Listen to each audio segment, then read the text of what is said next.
Hi there, this is Carolyn Pitts. Check out these awesome burritos I made the other night. They're so delicious and they're good for you too. When I post pictures online of food that I've made in my kitchen, people are always like, ooh, where's the recipe? And I'm not a trained chef. I'm not a recipe creator. And even when I'm following a recipe, I usually deviate a little bit. I more cook intuitively.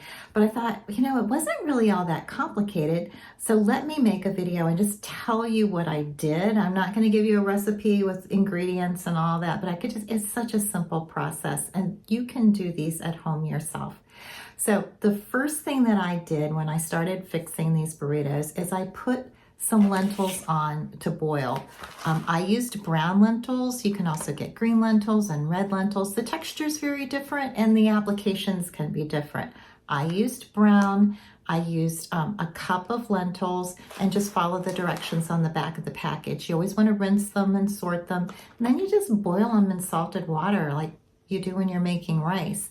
So while the lentils were cooking, I put on my skillet to preheat. I always preheat my skillet when I'm going to be sauteing vegetables. And the reason is because I like to dry saute. And dry saute means basically you're sauteing without any added oils. Now, fats are our friend. We do need fats in our diet, but fats are very calorie dense.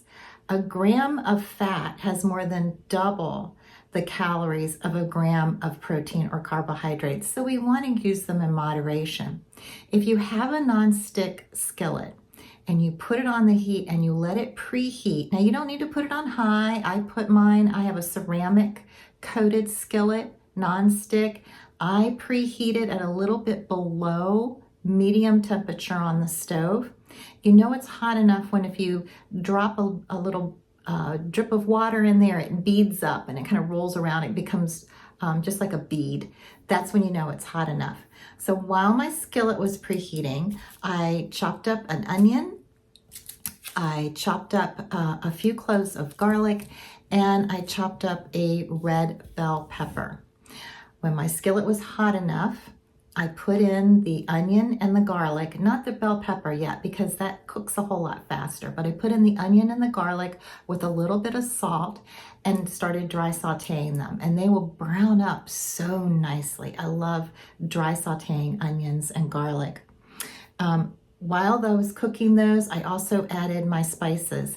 I don't measure my spices, but I'm a little heavy-handed with the spices, so you can season it to your taste, but I used some cinnamon and also some chili powder and cumin and a little bit of cayenne pepper, maybe about a teaspoon of each of those, and a little bit less of the cayenne pepper actually, not quite a teaspoon because I'm not big on really hot food, spicy food.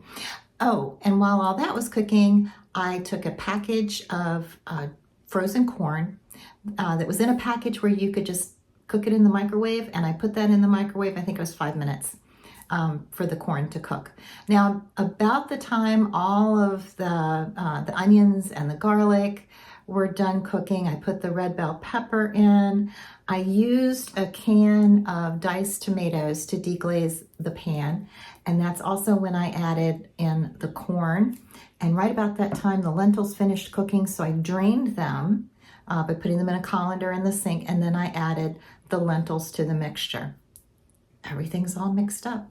At that point, all I needed to do was assemble. So what I decided to do, I took some tortillas and I put them on a baking sheet and I spooned my filling mixture onto 1/2 of each of the tortillas. I can do 4 at a time.